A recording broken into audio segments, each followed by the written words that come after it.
在509落败的第二天，我被人家诅咒接近1000次吧。你还没死吧？你应该出兵了，没事。最差的时候，我们都面对人家这种的无理的指责，我只能够说，我原谅你，当作就消除我的业障。一直待下来，心中有恨，我走不下的，所以我只有怎么样勉励我自己，来，今天反正你给我这个机会扮演新的角色，我就扮演好这个角色。最重要并不是以这个选票的得失，我觉得心中那把尺永远不要改。我们把东西讲明了，就是说要更好的马来西亚，所以能够这样做，为什么不要呢？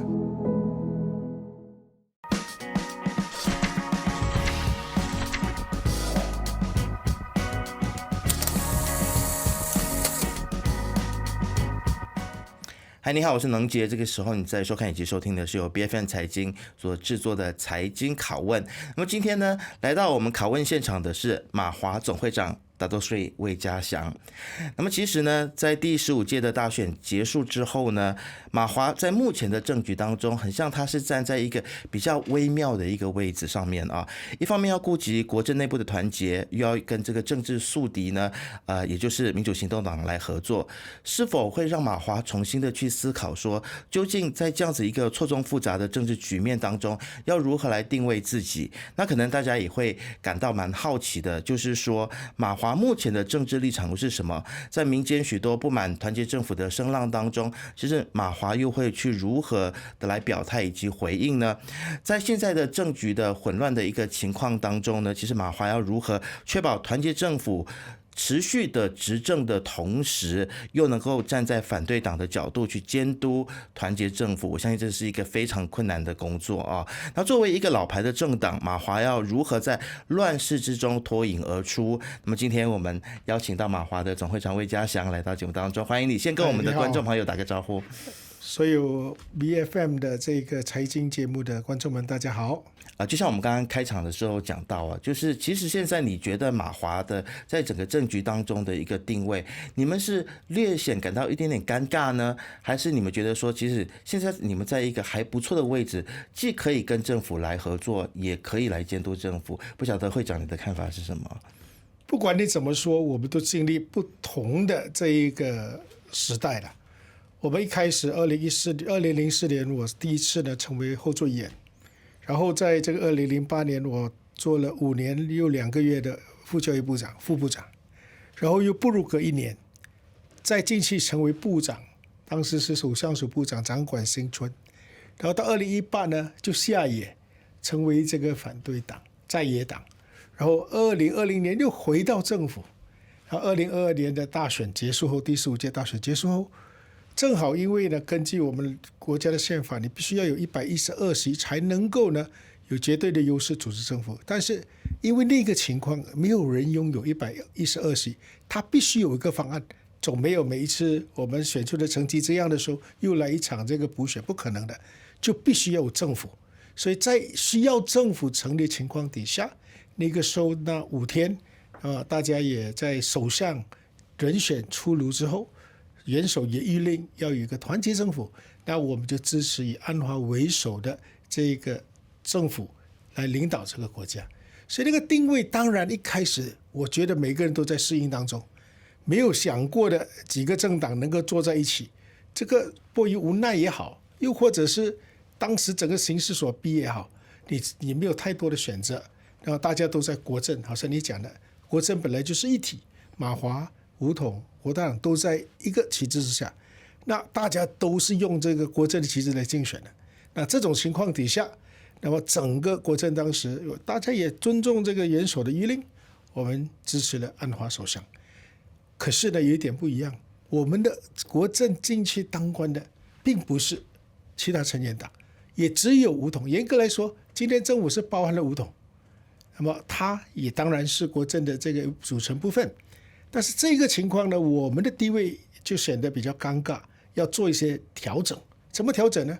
我们必须成为这个支持联合政府在执政集团里面的底下的一颗良心。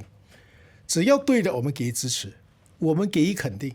但是如果有稍微对人民或者在利益上呢有一些抵触的，我们必须呛声，因为我觉得在民主议会里面，在西敏式的民主底下呢，是允许我们通过国会来监督和制衡。所以这个就是我们的新的角色，也没有所谓尴尬，我们必须呢勇往直前，这是我们的本分。是会长，我其实有在最近的这个国会的直播当中看到你的质询，然后在过程当中呢，特别是针对像比如说水费的这些议题，那其实会感觉到会长你们在监督的同时，但是在态度上面，是看到你是用一个比较温和的方式啊，甚至你的用语是 merayu， 就是说希望可以请求现在的政府去为人民来着想，会不会在这样子的一个态度当中，会不会让选民会觉得说，哎，这个太过温和？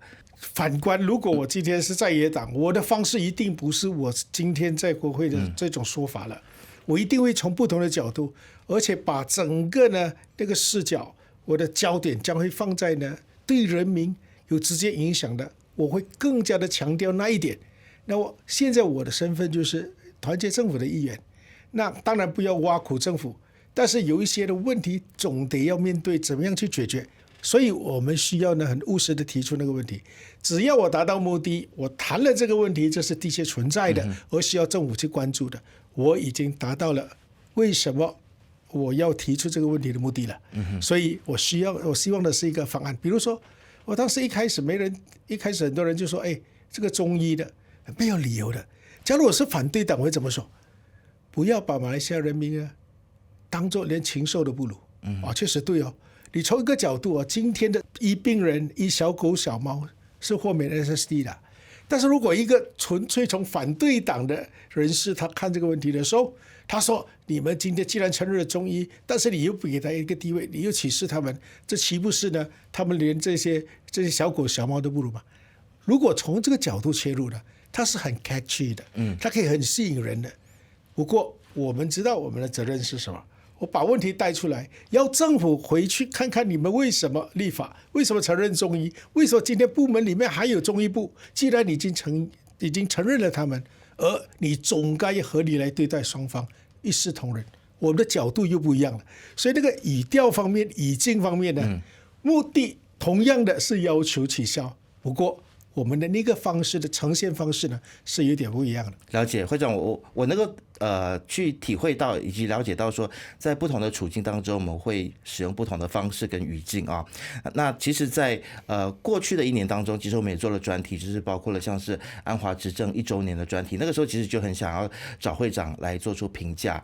那既然今天会长已经来到我们当中了，其实在过去的这一段时间里面，对于安华的执政，会长，你觉得他表现得如何？首先，我觉得他有太多的局限。当然，成立一个政府让政局稳定下来，安华这一点他做到。第二点，在经济方面的表现还有很大的空间要提升。因为部长之间所说的话你应验了他们最后所讲的，跟他所做的完全是背道而驰的。有的时候，你作为政府的议员，你都不知道怎么样站出来替他们说好话。因为如果你说好话的话，你反而被人家轰了一轮。为什么？因为我们自己都过不了自己那一关。比如说今天你告诉我巴都好，你回答那些问题的时候，你的方式就不应该是很骄傲的。比如说我都有你的资料，那既然你知道你都有的这方面的资料，你还玩我，为什么你还要把资料呈上来？所以你就很难，你可能说我们为什么要求这个资料，目的在哪里？我们有的资料，我们的用途在哪里？那今天填上去的人，谁又能够真正获得我们帮忙？如果你讲的比较清楚的话，那个人比较放心。大家追根究底还是一个问题，就是到底安不安全？我给了这些资料过后有没有保障？这些资料一外泄的话，一泄露出去的话，我怎么样？我想这个是人民最恐惧的。那么多2个月、3个月就要取消针对性的这个，就是我们的这个补贴。一旦没有这个补贴的话，我相信那个溢价的情况会更加严重，加上税一直税上加税新税，然后扩大整个征税的范围，这些我已经讲了，你全部一起来，人家受不了的。是，所以我们只要求政府说，能不能暂缓一下或者隔开？我想我们也希望这个政府能够做得更好的。了解。那么其实说到税的部分的话，其实马华也有提出自己的想法啊，包括了是重启消费税。消费税这个事情呢，真的是在过去的政坛里面有很多的震荡啊。那包括了西蒙可能自己也承认说，消费税可能是一个最好的税务，虽然他们过去曾经反对了啊。那但是马华所提出的这个重启消费税的税率是定在4%啊，可不可以跟我们聊一下为什么马华会这么认为？消费税是一个好的税务，那为什么你们会把这个税率定在4%呢？背后有这样子的思考。我们吸取了在10年前，当我们实行了这个 GST， 它那几年呢，我们看到收入是明显的增加。其中一个很多人都不知道的是地下经济，就是所谓的 Black Economy。这个部分呢，其实只有 GST 呢能够让整个局面的出现没有漏网之鱼。也就是说，每个人都需要缴税，这是第一点。第二点，全世界175个国家都用了，190多个国家，整85%以上的人都用了这个制度，肯定有它好的地方。那我们最大的问题在10年前采用这个制度的时候，是我们退税的机制，进项税那个呢，我们退税的太慢，只有75%，这个必须检讨。所以我一再强调这个退税的问题。必须在指定的，比如说14天，你就要把钱退还给人。但你还是有方式的，就是说，当我退了给你过后，我没有影响你的这个资金、这个现金流动。那假设说你还是逃税或者不诚实的报税，那我就可以采取更严厉的行动对付你了。这是一个。所以我们的先决条件就是这个退税机制，refund mechanism。第二，我们说你要有 zero rate 或者是这个 exemption， 继续吧。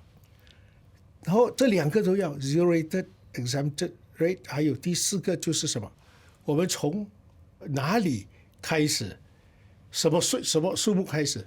我说一开始你说6%太高，来我们一个4%，但是你这个4%不能够一直定在4%的，你会给人家知道一开始我是4%，若干年以后、2年后它会到5或者6，慢慢降下，就像新加坡，老早5年前你就知道呢，5年后将会实行9%。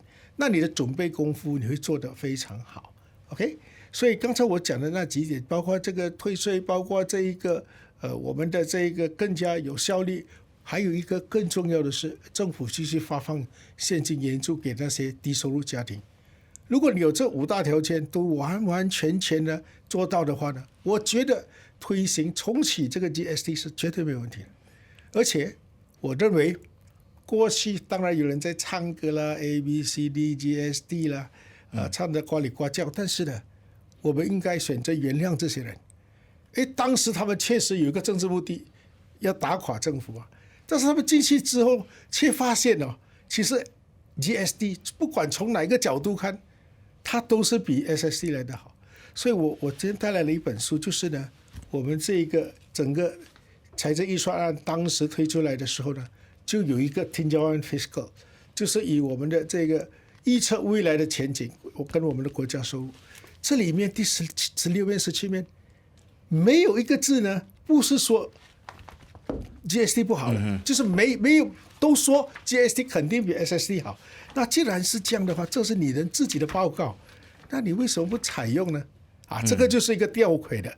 你说 GST 好 ，GST 妙，但是最后你还是选择 SSD。而你也知道 SSD 收到的税收不多，因为什么？它的一个价内税、价外税的问题。为什么呢？今天你用 SSD 买东西，你根本不知道你还多少税。但是如果是 GST， 你根本不用逃税，只有那一个人，你就是要负责整个价格的最后的，比如说6%就6%。但没有所谓的级联效应，就是 cascading effect， 这一个是 SSD 没有的。所以这本书里面呢，你看得到。它整10项都是讲 SSD 是差过这个 GST。那既然是这样，你最后的结论是什么？你还是推出 SSD， 还增加 SSD， 而最后得到的只是一个附加30亿马币的这样的一个收入。那我觉得不成正比的。那倒不如你回到以前这个制度 ，GST 有了这个方案，你这些零件都有了。现在你又推出了 e-invoicing，那个更加乱，因为整个部门都不知道他们要什么。所以商家更不知道8月的时候我要怎么样来用这个电子发票。这些就是今天老百姓，尤其是做生意的人很头疼的问题。他如果继续这样做的话呢，你有了 e-invoicing， 这个只不过是告诉你呢，有一个人统一给你发票，但是你用 GST 这个都不用了，因为进项税跟你的 input output 是很清楚的，所以呢，他已经算得出来，你也不需要，它是 subset 已经在里面，它是其中一个重要的组成部分。所以既然是这样，我们都已经培训了那些人员使用回去。今天上经济国会把那个0调上4或者6，政府决定啊，他就能够用了。是，那除了这个税务的问题因为它常常都成为一个政治的角力，其实最后受苦的是人民啊，因为不断的这个税务之间的这个转变，其实大家也非常的混乱。但是接下来其实会长，我想要请问的就是说，马华会如何在推行？因为你现在的意见是说恢复 GST 嘛，然后税率是在4%。那在推动这件事情上面，除了来媒体当中来进行这样子的一个宣导之外，你觉得马华接下来还会做出这样子的一个行动呢？首先，这个国家经济方向必须很明确，才能吸引外国投资者来到马来西亚。我们的问题就是今天呢，你说会不会实行 GST？ 没有人懂。但是如果你看整个政府的报告，他说 GST 特别好，但是政策上我们就没有政治决心把它推行。这个就是在整个信心上呢，我们没有办法呢立竿见影。要做的话，我深信呢，比如说你今天推出 GST， 比如说4%，然后有了很明确的这一个不会再优转了。全世界也只有马来西亚这个国家推行了 GST 过后再优转回到 SSD。那今天又在这本书里面讲 GST 是比 SSD 好的，所以我可以意见呢，不过只是时间上的问题，它会回到 GST， 不过名称可能改变。对我来说不重要，VAT 也好，consumption tax 也好，或者是 GST 也好，或者你要换成什么税，哪一个名字都无所谓。但是它应该是以消费为主的，就是 based on consumption， 这一个做法才是正确的做法。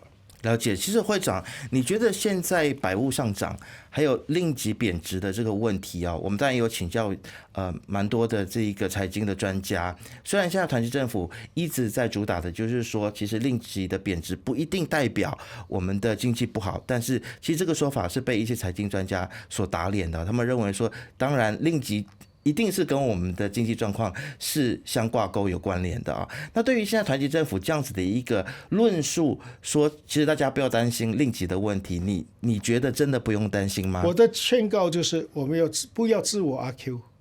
其实很多时候我们不要骗自己。今天当人家对马币有所需求，那很自然它的这个比值就会上马币就会它价值就会升高但是假如说今天很多那些外资都你看得很简单，我在美国，我们的利息多少 5.25， 你来到这里你还是3年，落差已经 2.25。 那如果你的这个货币一直贬值的话，我还没把钱拿回去，我已经亏了几巴仙，对吧？对，所以这个是第一点。那么在这个 money market 最重要的就是呢，你是否有这个吸引力。马来西亚不是全东南亚唯一的市场，我可以到周边所有的国家。那你是要确保人家对马来西亚经济有信心，把这个现金，就是说他投产到这里，他就需要这个马币嘛。然后当然我们政策方面应该一些，比如说 GLC、他们投资了过后，部分的钱你也要让他们转回来马来西亚，那个对比怎么样？政府要很清楚。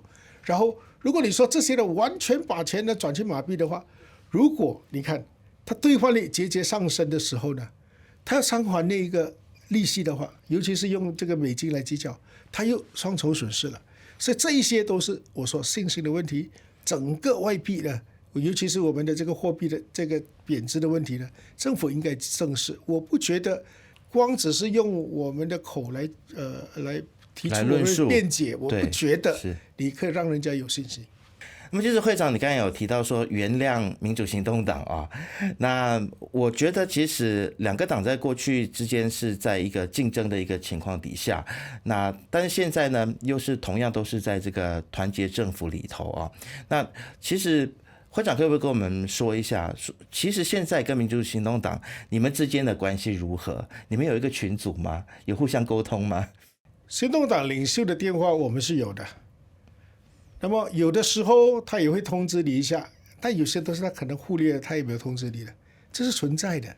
但是反正现在当官的是他们，任何的问题他们要面对了。要怎么样把华人社会的问题呢带到去内阁里面？这就当年他检视我们，他在督促我们，他的标准是这样啊。既然你一只手指指向别人，3只手指指向自己，今天整个角色对调了，那你的工作是什么？就是呢，永远记得当年你是怎么样监督他人。所以今天人家要监督你，就希望你做得更好。更何况今天我们不是对立政党。并不是一个在朝在野的这种对立嘛，所以我觉得有的时候有则改之，无则加勉这个态度。第二呢，我觉得要放下过去那一种的成见。那么你今天还想到，如果要剿灭马华，每一次在说马华又怎么样怎么样，你讲这些呢？尤其你代替这个武统讲话，尤其说马华应该怎么样，马华应该退出国政，你代表这个武统讲，当年你是怎么样对待他们的？你当时说的话，如果讲出来，我看他自己都找一个老鼠洞钻进去，这些话呢都是他们讲的。所以我说，在新的时代，大家面对这个，把国家人民的利益当作是优先。如果说在一些政策上，我们可以自己一起来做的，比如说在这个议题上，刚才我们谈的那个税务 GST 的，我们可以公开呼吁人民，我们好了，过去告一段落，现在他们也醒觉了，他们也觉悟了。我觉得 GST 还是对国家的未来，这是一个比较有保障，一起来推。我觉得这个点我们可以宽恕的，没有问题的。是我相信会长，其实很多人也都会期待说，政党之间和解，然后一起来团结，然后为人民的福祉啊来做更多的事情。其实现在有听到一种说法，就是民主行动党变成马华2.0。我不晓得会长听到这句话的时候，你心中的感受是什么啊？但实际上，它可能也代表着说，就是华人的政治人物跟华人的政党里面，他有一些政治现实要去面对。那会长，你会怎么看待这个所谓的政治现实？我们真的没有办法突破吗？兄弟，当你有2席的时候，你往背后看，只有2个议席。你那种感受，比起如果我往后看，我还有40个议席，你的谈判筹码多的是啊，是要怎么样善用你有的这个优势，然后在一个比较合理的平台上提出来。问题呢不能够总是扫在地毯下。为什么他们现在这么安静呢？这个我没有办法回答你，我只能说，如果我是他们，我有这么多的这个好的牌，为什么不打？你根本不怕，他们不会骂你的，因为政府呢，能不能够成立你们这股势力呢，这是最强大的。所以一些对的东西，做对的事情，我觉得人民百姓都会明白的。你敢用你的那个力量，比如说你要批判某一些事件。敢说这个我不同意的，但当你比如说在针对这个事件呢，只有成为进党这个不讲那个不讲的话，他就有问题了。因为你当时你看别人的标准哦，你是指着别人3只手指指向自己的那个标准是应该你本身都知道你的要求是这么严格的，今天为什么不对自己更严格一些？比如说他们惯用的一些字眼，就是说，我们应该什么带进内阁讨论。他多少次面对这一些风波的时候，有带进内阁讨论。以前是怎么样？林吉祥会发一个文告，林冠英发一个文告，魏家祥、马华部长，你们带进内阁里面谈吧。我们不管你有没有讲，我们当作是自己的责任，带进内阁里面。今天内阁确实谈了这个问题，我们的解决方案是什么？至少我们做一个交代。今天连这个也省略了，所以你就觉得特别的幽静。那就变成说大家都有点不习惯。为什么他们说当年他们要求马华多讲，我们不能够在议会外面先讲，因为你总是要在内阁里面来进行这个协商啊、讨论啊。你可以争到面的火车出来一个决定，政府决定，它必须是大家共同承担的。所以我觉得角色上对调，但是我不觉得马华当时呢是静静的。任何关系到民族大义的，我们都一定会在内阁里面谈。是，会长，你刚才提到说现在马华剩下2个议席啊，那我相信在马华的内部，你们一定有很多的讨论，包括如何改革，如何去争取到未来更多的议席啊。那么可不可以会长跟我们也分享一下，究竟现在在马华，包括了像是年轻人的培养上面，或者是未来的一个战略上面，你们有什么样子的想法吗？首先，马华必须的重用年轻人。今天我们的党员党组织部里面呢，大概只有6万多个这个党员是属于40岁以下，所以我们必须呢很大批的招收这一些刚刚18岁、19、20、30岁以下的年轻人，这一批人就是我们要的生力军。因为你必须一个政党，如果他要重回到昔日，不要说回到当年的光辉，至少说你要重新站起来，你需要这个时间，你也必须按部就班把这些年轻人推出来，然后有一天他们来独当一面。这个过程总是要培训，要给他这个政治教育的，所以我们现在的重点就是栽培更多年轻的这个善意都很强的，这些表达能力都很可以的人，成为我们的这个民间的发言人，这是第一。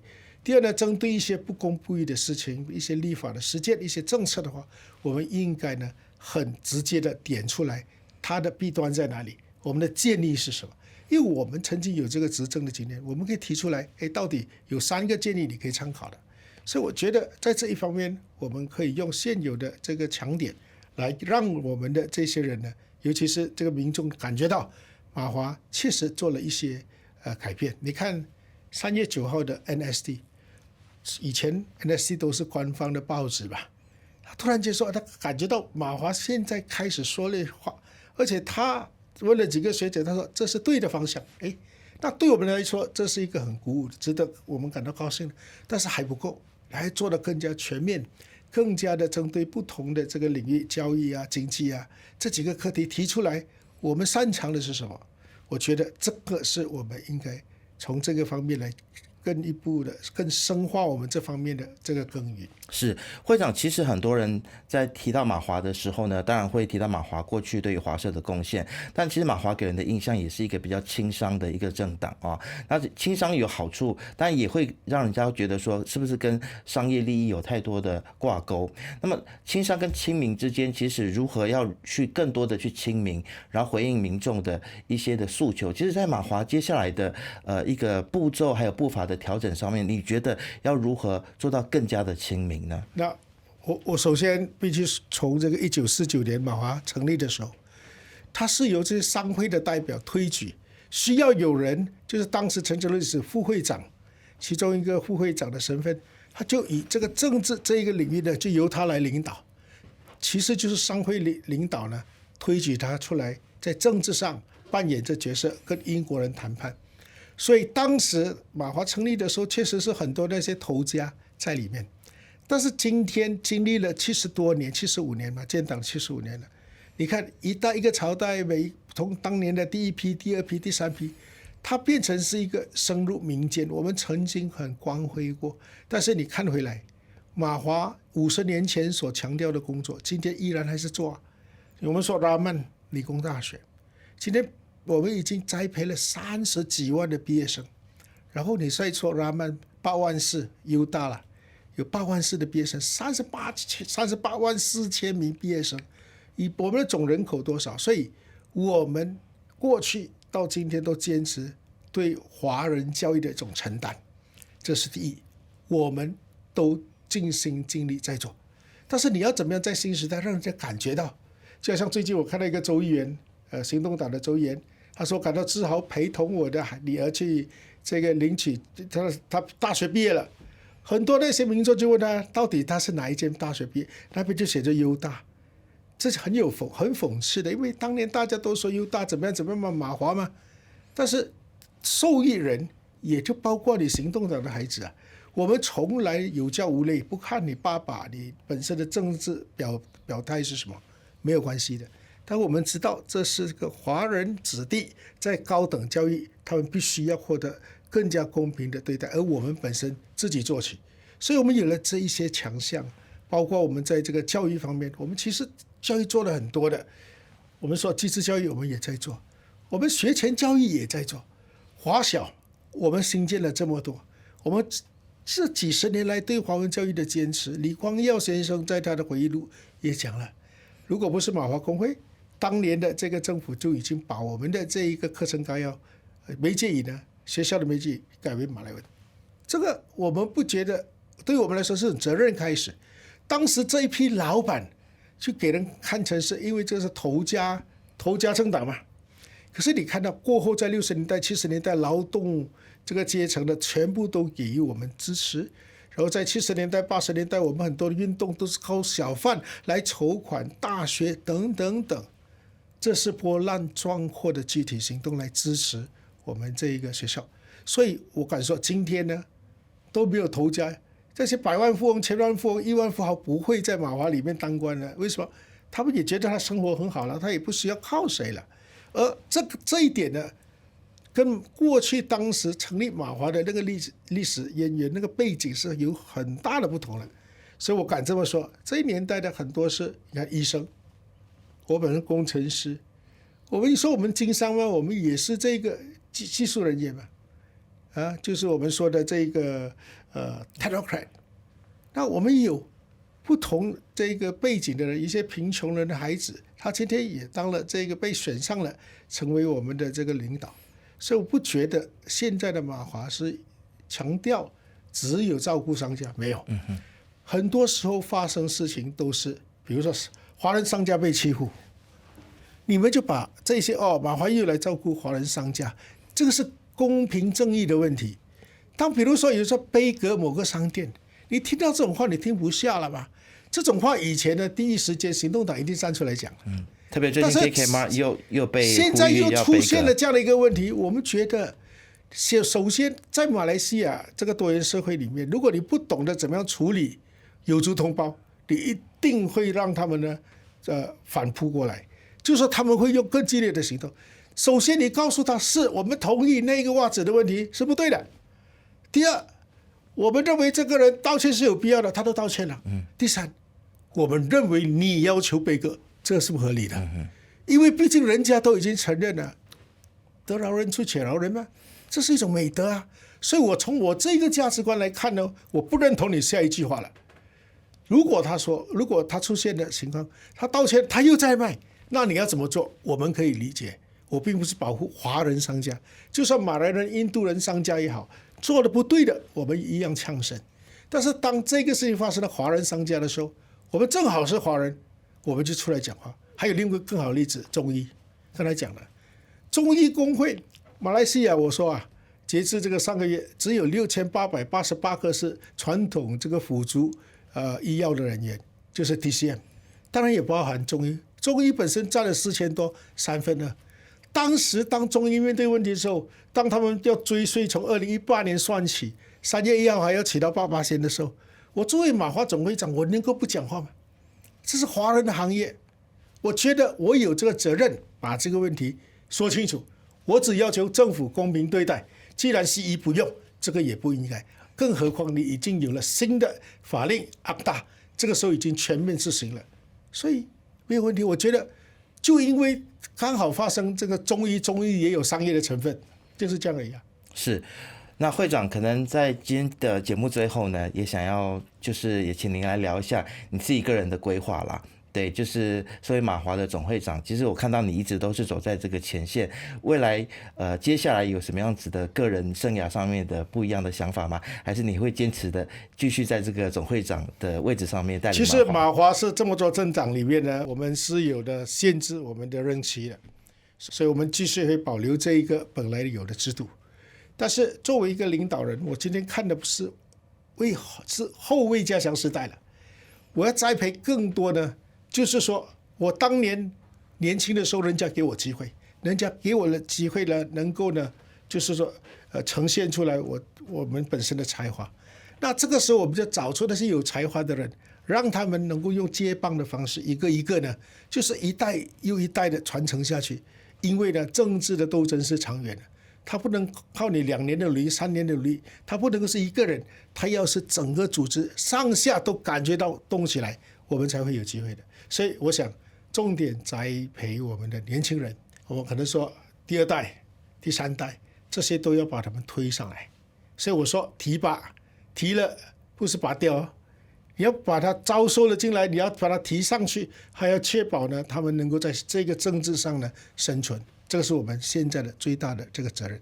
是，那么其实在这个竞选期间呢，只要看到有会长出现的节目呢，我们就看到下面很多的评论呢，可能都是主要以谩骂为主啊。其实会长，你觉得在经过了15届大选之后，然后一直走到现在为止，大家对马华的这一个想法是不是其实也会改观了呢？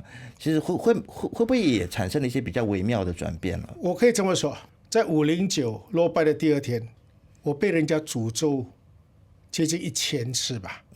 我当天很得空就算，你还没死吧？你应该出兵了，没事。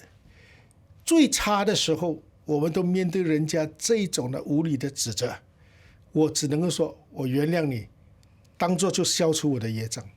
那如果把它一直待下来，心中有恨，我走不下的。所以我只有怎么样勉励我自己，来，今天反正你给我这个机会扮演新的角色，我就扮演好这个角色。所以没想到做反对党的时候，其实22个月我是很享受的，因为当时你能够呢，你的点只要你看准一个课题，你就能够打，因为毕竟是反对党嘛。所以很多时候是要平衡报道，他就会把这个反对党讲的东西他放大，所以这个是有优势的。我今天的角色又不是反对党，他是团结政府里面又没有执政的权利，那我们应该怎样扮演角色呢？我们就找出一个新的空间，我成为这个政治集团里面底下的一颗良心，我们来把关，我们来当作是来看看这个政府，这个底线不能触碰，所以我们就认为说是我的责任，在这一方面确保说这一些我们向来所坚持的原则，或者是一些好的建议，政府应该接纳。所以我只有扮演这个监督跟制衡的角色了。所以态度上，从过去的评语，这个整个恶评如潮，大概已经成为过去。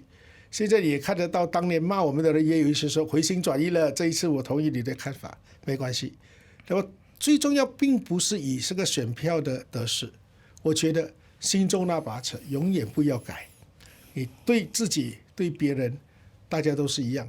对方做得好，我不会吝啬掌声，我给他们认同。但是如果他们做得不好，我也用同样的标准来检视你今天在做的工作。所以只有这么简单，大家这是放出来，就是说我们把东西讲明了，就是说要更好的马来西亚。所以能够这样做，为什么不要呢？大家一起做吧。我们现在已经到了，这个是第二届了嘛。就在政治上有起有落。这个就是说，当你到了最高峰，你是等怎么样安排？接着下来，当你离开这个政坛的时候，会有更多年轻人上来。